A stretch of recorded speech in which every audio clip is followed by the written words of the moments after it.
Welcome to QuranRecites.com, where there are lectures of his renowned Islamic scholars, nasheed in English, Arabic and in Urdu, Quranic recitation with translation, Islamic videos and much more. وأشهد أن سيدنا وسندنا ونبينا ومولانا محمدا عبده ورسوله صلى الله تعالى عليه وعلى آله وأصحابه وبارك وسلم تسليما كثيرا. أما بعد فأعوذ بالله من الشيطان الرجيم.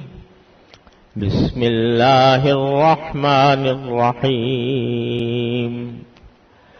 لا أقسم بهذا البلد وأنت حل بهذا البلد ووالد وما ولد لقد خلقنا الإنسان في كبد أيحسب أن لن يقدر عليه أحد يقول أهلكت مالا لبدا أيحسب أن لم يره أحد ألم نجعل له عينين ولسانا وشفتين وهديناه النجدين فلاقتحم العقبة وما أدراك ما العقبة فك رقبة أو إطعام في يوم ذي مسغبة يتيما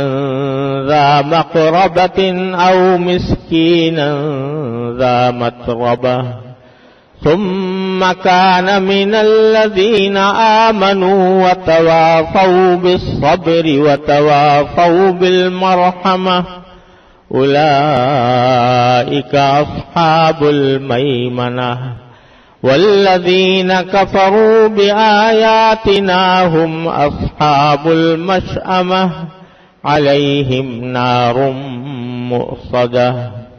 آمنت بالله صدق الله مولانا العظيم وصدق رسوله النبي الكريم ونحن على ذلك من الشاهدين والشاكرين والحمد لله رب العالمين.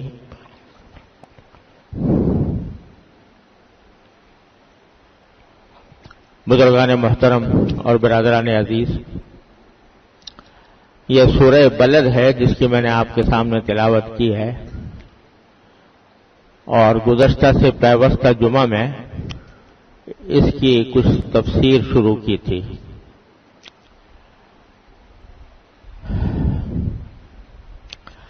سورت کا جو مرکزی مفہوم اور مضمون ہے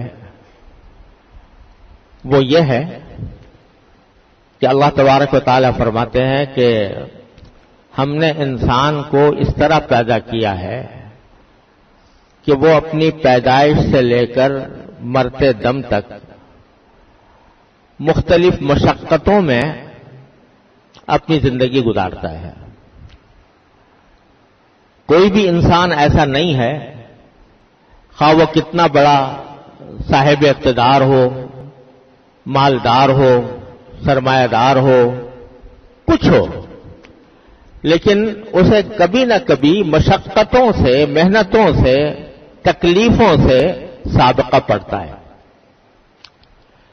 جو لوگ صاحب اقتدار ہیں وہ اپنے اقتدار کو سلامت رکھنے کے لیے بھی محنتیں کرتے ہیں. دل چاہ رہا ہوتا ہے کہ آرام کریں، مگر آرام کے بجائے ان کو کوئی کام کرنا پڑتا ہے. جو مالدار دولت مند ہیں، تاجر ہیں، ان کو بھی اپنی تجارت کو فروغ دینے کے لیے محنت کرنی پڑتی ہے. دل چاہ رہا ہوتا ہے کہ سو جائیں، لیکن تجارت کا تقاضا یہ ہوتا ہے کہ جاگیں. غرض کوئی انسان مشقت سے خالی نہیں ہے، ہر انسان مشقت میں ہے. اس سے دو نتیجے نکلتے ہیں. ایک نتیجہ یہ کہ یہ انسان خود سے وجود میں نہیں آ گیا، ایسا نہیں ہے کہ انسان نے خود اپنے آپ کو پیدا کر لیا ہو اور اپنی زندگی کا سارا نظام خود طے کیا ہو، کیونکہ اگر ایسا ہوتا کہ انسان خود ہی اپنے آپ کو پیدا کر رہا ہے، خود ہی اپنی زندگی کی منصوبہ بندی کر رہا ہے، خود ہی اپنا سارا نظام طے کر رہا ہے، تو پھر اس کو مشقتیں نہ ہونی چاہیے تھی، کیونکہ پھر نظام ایسا بناتا جس میں اس کو راحت ملتی، آرام ملتا، مشقتیں کبھی بھی نہ ہوتی۔ تو یہ مشقتوں کا انسان کو پیش آنا بذات خود اس بات کی دلیل ہے کہ کسی اور نے اس کو پیدا کیا اور وہی اس کی زندگی کی منصوبہ بندی کرتا ہے کہ کتنی اس کو راحت دینی ہے، کتنی اس کو مشقت دینی ہے، کتنے آرام پہنچانا ہے، کتنی تکلیف پہنچانی ہے۔ وہ فیصلہ کرنے والا ایک ہی ہے جس نے سارے انسانوں کو اس طرح پیدا کیا ہے۔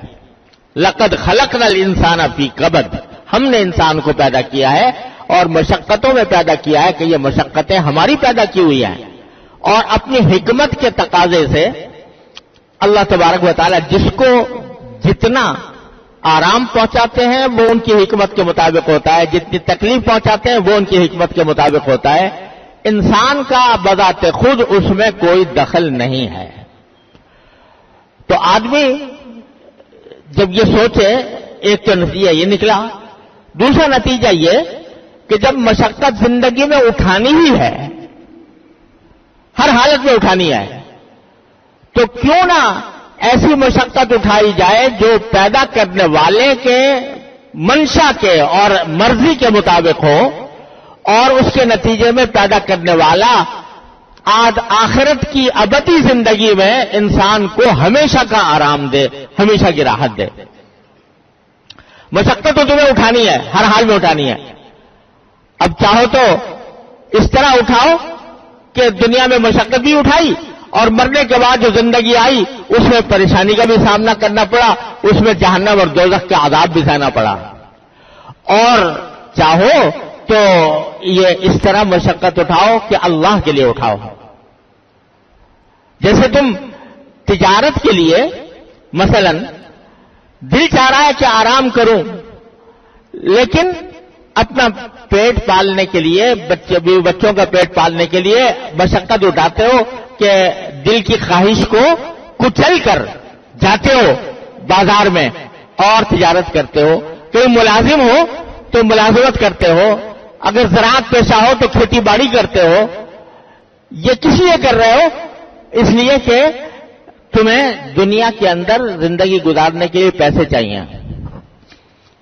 تو جس طرح وہاں مشقت اٹھاتے ہو، اگر اللہ تعالیٰ کے حکم کے لیے مشقت اٹھا لو کہ صبح کے وقت میں نیند آ رہی ہے اور دل چاہ رہا ہے کہ آرام کروں، اور اللہ کا منادی پکار رہا ہے کہ حی علی الصلاح حی علی الفلاح، تو تم اس نیند کے آرام کو چھوڑ کر اللہ کے لیے مشقت اٹھا لو اور نماز کے لیے چلے جاؤ۔ تو یہ مشقت تم نے یہاں پر جو اٹھائی وہ اللہ کے لیے اٹھائی، اور اس کے نتیجے میں تمہیں آخرت میں اجر و ثواب ملے گا۔ دل چاہ رہا ہے کہ میں اس نگاہ کو غلط جگہ پر ڈال کر لذت حاصل کروں، لیکن ذرا مشقت اٹھا لو اور اس نگاہ کو غلط جگہ استعمال کرنے سے روک دو، اور روک کر اس لیے روک دو کہ میرے خالق نے، میرے مالک نے مجھے روکا ہے۔ تو یہ مشقت تم نے یہاں پر اٹھائی، اللہ کے لیے اٹھائی، اس کا نتیجہ اللہ تبارک و تعالیٰ کے ہاں جنت کی صورت میں تمہیں حاصل ہوگا۔ تو جب مشقتیں اٹھانی ہی ٹھہری دنیا کے اندر تو اللہ کے لیے اٹھا لو، اور جب اللہ کے لیے اٹھاؤ گے تو آخرت کی وہ زندگی آئے گی جس میں کوئی مشقت نہیں، جس میں کوئی تکلیف نہیں، کوئی مصیبت نہیں۔ یہ پیغام ہے جو یہ صورت دے رہی ہے۔ لیکن ہوتا یہ ہے کہ جب رسول کریم سرور عالم صلی اللہ علیہ وسلم نے مکہ مکرمہ میں کافروں کو دعوت دی، ایمان لائیں، برے کام چھوڑیں، بت پرستی چھوڑیں، اور ناجائز اور گناہ کے کاموں سے پرہیز کریں، تو وہ کہتے تھے جی یہ تو پتہ نہیں کیا باتیں کر رہے ہیں، ہم تو اپنی مشقتوں کو ختم کرنے کے لیے ہم تو بڑے بڑے مال خرچ کرتے ہیں، اہلکت مال اللبدا، ہم نے بہت مال اڑا دیا ہے اس کام کے لیے کہ مشقتیں دور کریں، ساز و سامان اکٹھا کیا ہے، ہم نے اچھے اچھے گھر بنائے ہیں، اچھے اچھے اسباب راحت اختیار کیے ہیں، تو ہم اس طرح مشقتیں اپنی دور کر رہے ہیں، ہمیں کوئی دوسرا اس مال کے خرچ کرنے کے بعد کسی اور مشقت میں مبتلا نہیں کر سکتا۔ تو قرآن کریم کہتا ہے اَيَحْسَبُ أَن لَّن يَقْدِرَ عَلَيْهِ أَحَدٌ، کیا وہ مال اڑا کر یہ سمجھتا ہے کہ کوئی اس کے اوپر قابو نہیں پا سکے گا، کوئی اس کو پکڑے گا نہیں؟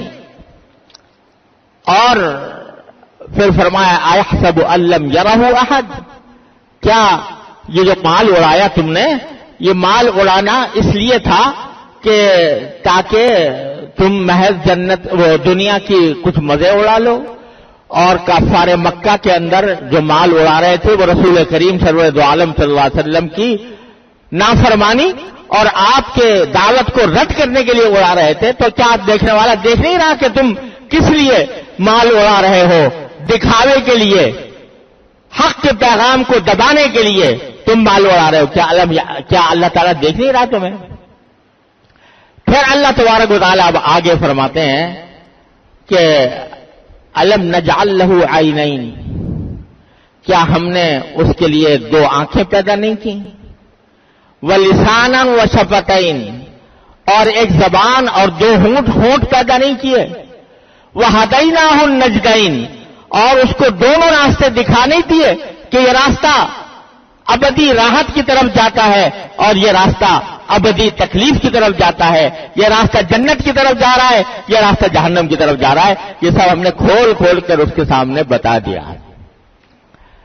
تو یہاں اللہ تبارک و تعالیٰ نے اپنی کچھ نعمتوں کا ذکر فرمایا اور عجیب انداز سے فرمایا الم نجعل لہ عینین، کیا ہم نے اس کے لیے دو آنکھیں پیدا نہیں کی؟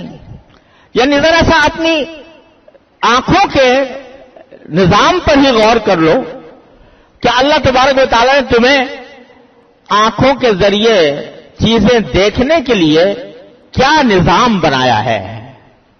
یہ چھوٹی سی آنکھ ہے، کس طرح اس میں روشنی پیدا کی ہے، کس طرح اس میں بینائی کی طاقت اللہ تبارک و تعالیٰ نے پیدا کی ہے، اور کس طرح اس کو محفوظ بنایا ہے کہ آنکھ اپنی جگہ ہے، اس کا اپنا ایک کارخانہ ہے، اور وہ کارخانہ ایسا ہے کہ جو انسان ابھی تک اس کے تمام گہرائیوں تک بھی نہیں پہنچ سکا، اس کے حفاظت کے لیے پلکیں، کہ گرد و غبار آئے تو پلکیں اس کی حفاظت کر لیں، اس کے اوپر بھویں کہ اگر اوپر سے کوئی چیز گرے تو بھویں اس کو روک لیں، دونوں طرف ہڈیاں کہ اگر آدمی کہیں گرے تو آنکھ کو نقصان نہ پہنچے، کوئی چیز آ کر لگے تو ہڈیاں اس کو روک لیں۔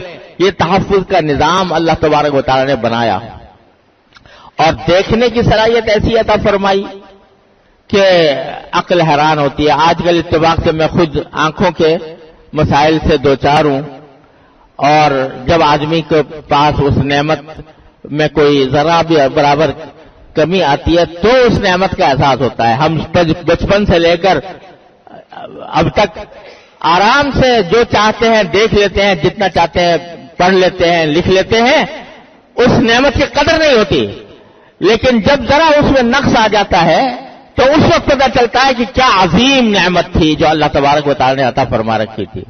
آج کل میں خود آنکھوں کے آپریشن وغیرہ کے بعد اس کے مسائل سے دوچار ہوں۔ آپ حضرات کی صورتیں بھی پوری طریقے سے صحیح طریقے سے دیکھنا مشکل ہو رہا ہے، پڑھنے میں دشواری ہو رہی ہے، تو پتہ چلتا ہے کہ کیا نعمت اللہ تعالیٰ نے دے رکھی تھی، 70 سال سے اس کو استعمال کر رہے تھے۔ تو وہ نعمت ایسی ہے کہ جن ڈاکٹر صاحب کا میں علاج کر رہا ہوں وہ بتا رہے ہیں کہ صرف اس آنکھ کی بیماریوں کی تحقیق کے لیے 11 مختلف اسپیشلسٹ ہوتے ہیں۔ صرف اس آنکھ کے لیے 11 مختلف اسپیشلسٹ ہوتے ہیں، جو ایک اسپیشلسٹ جو ہے وہ اپنے دائرے کے اندر بس جانتا ہے اور اس کو مشق دوسرے دائرے میں نہیں جا سکتا۔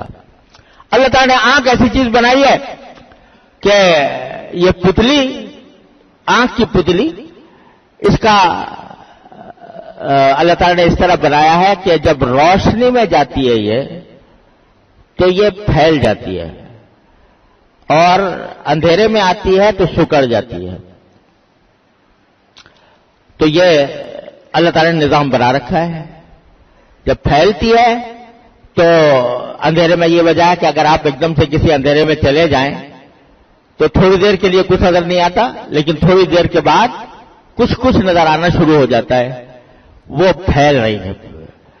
اور جب روشنی میں آتے ہیں تو سکڑتی ہے، اور ایک دم سے اگر بہت تیز روشنی میں آ جائے تو دیکھنے میں تھوڑی دشواری ہوتی ہے. پھر رفتہ رفتہ انسان کیا اس پھیلنے اور سکڑنے میں اس آنکھ کے جو پٹھے ہیں یا اس کی رگیں ہیں اللہ عالم، وہ ایسی ہیں کہ وہ پھیلنے اور سکڑنے میں اتنا فاصلہ طے کرتی ہے، جو ایک میں نے کتاب میں پڑھا تھا کہ تقریباً 7 کلومیٹر کا فاصلہ طے کرتی.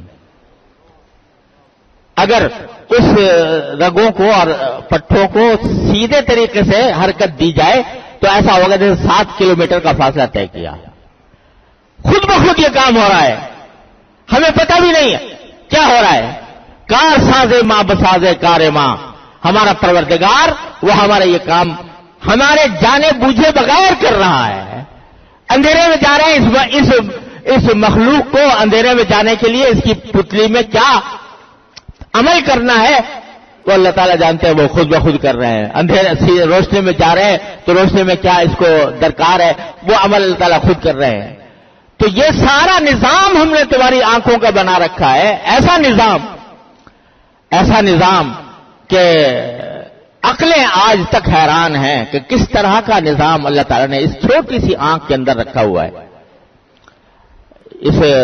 وہ جو ایک پردہ ہے جس کو ریٹنا کہتے ہیں، اس کے بھی اسپیشلسٹ ہوتے ہیں.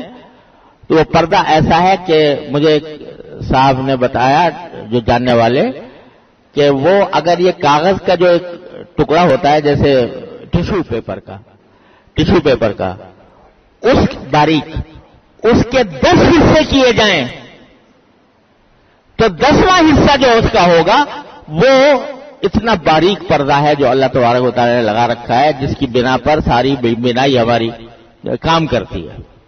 یہ نظام اللہ تبارک و تعالیٰ نے بنایا ہوا ہے تمہارے لیے. الم نجعل لہ عینین، کیا ہم نے تمہارے لیے آنکھیں نہیں بنائی؟ آنکھوں کا وہ نظام نہیں بنایا. یہ کیوں بنایا؟ اس لیے بنایا تاکہ جو چیز دیکھو اس سے عبرت حاصل کرو، دیکھ کر عبرت حاصل کرو. یہ کائنات کی ساری پھیلی ہوئی نعمتیں جو چاروں طرف تمہاری بکھری ہوئی ہیں ان کو دیکھو اور دیکھ کر پہچانو کہ کس مالک نے تمہارے لیے یہ ساری کائنات کی نعمتیں دی ہوئی ہیں.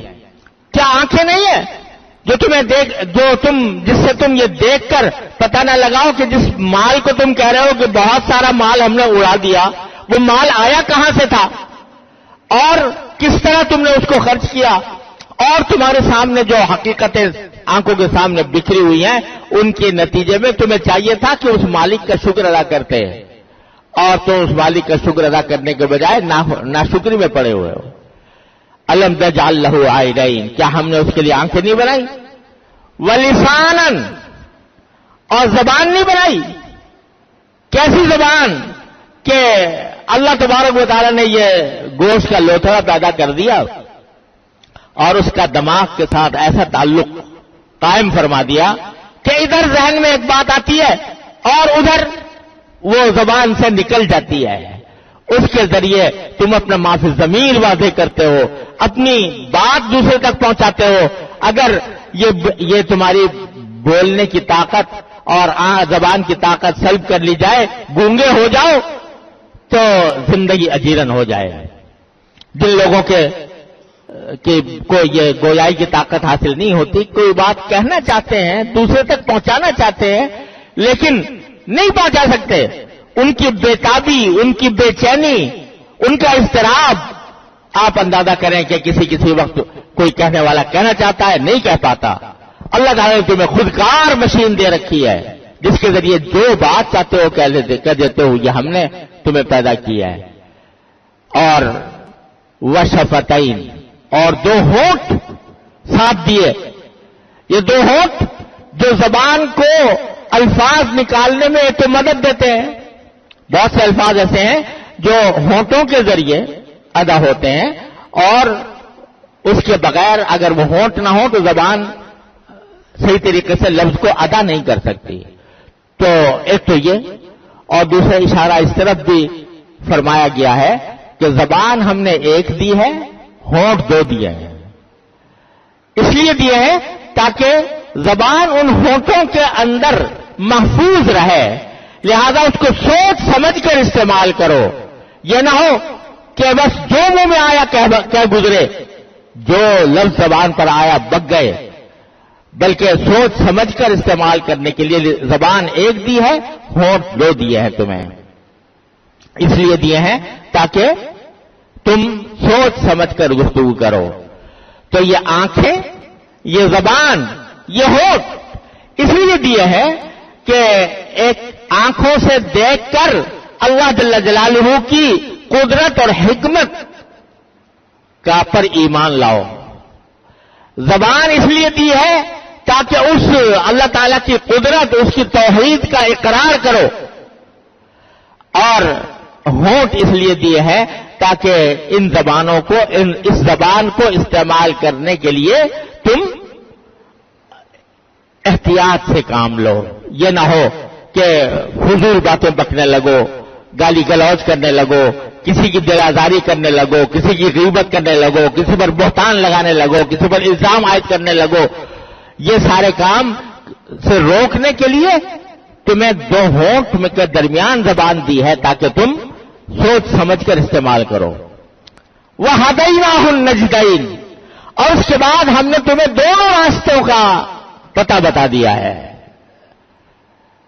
جنت کو جانے والے راستے کا بھی پتہ بتا دیا، جہنم کو جانے والے راستے کا بھی پتہ بتا دیا، تاکہ آنکھ سے دیکھ کر عبرت حاصل کرو، زبان سے اقرار کرو، اور پھر اقرار کرنے کے بعد سوچ سمجھ کر وہ راستہ اختیار کرو جو جنت کی طرف جانے والا ہے، چاہے اس میں تمہیں بظاہر مشقت معلوم ہو رہی ہو، بظاہر اس میں تمہیں تکلیف لگ رہی ہو، لیکن راستہ وہ اختیار کرو اللہ تعالیٰ کے احکام کے مطابق.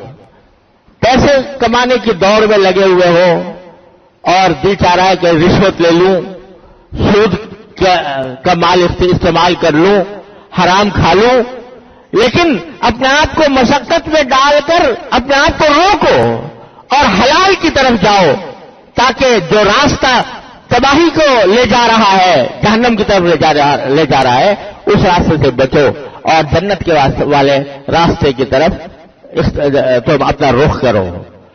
تو یہاں تک حاصل یہ ہے پوری اس گفتگو کا کہ اللہ تبارک و تعالیٰ نے تمہیں یہ نعمتیں دی ہیں، اس لیے دی ہیں تاکہ ان کو تم آخرت بنانے کے لیے استعمال کرو اس دنیا کے اندر. اور اس میں اگر تھوڑی بہت مشقت تمہیں معلوم ہوتی ہے، وہ مشقت بھی گوارا کرو، کیونکہ مشقت کے بغیر کوئی انسان دنیا میں نہیں ہے. بڑے سے بڑا انسان جو ہے وہ مشقت کے بغیر نہیں ہے. لہذا اس مشقت کو تم اللہ کے لیے کر لو، جنت کا راستہ اختیار کر لو. اللہ تعالیٰ نے جن چیزوں کو حرام کیا ہے اس سے بچو، جو چیزیں تمہارے ذمہ لازم کی ہیں ان کا اہتمام کرو، چاہے اس میں تمہیں تکلیف معلوم ہو رہی ہو. یہ ہے پیغام جو اب تک اگلی سورت کا دوسرا جو آدھا حصہ ہے اللہ تعالیٰ نے زندگی عطا فرمائی تو انشاءاللہ اس کو بعد میں تکمیل کرنے کی کوشش کریں گے. لیکن پیغام یہ ہے، اور یہ حاصل اس پیغام کا یہ ہے کہ بھائی دنیا میں کوئی کام مشقت اور محنت کے بغیر نہیں ہوتا. تو جنت کا حصول بھی تھوڑی سی مشقت چاہتا ہے. یہ نہیں ہے کہ بس جو دل میں آ رہا ہے کیے جا رہے ہیں، بلکہ اپنے آپ کو روک کر، اپنے آپ کو سوچ سمجھ کر ایسے اقدام کیے جائیں جو اللہ تعالیٰ کی رحمت سے جنت کی طرف لے جانے والے ہوں. اللہ تبارک و تعالیٰ اپنے فضل و کرم سے، اپنی رحمت سے ہم سب کو اس کی توفیق عطا فرمائیں. وآخر دعوانا الحمدللہ رب العالمین.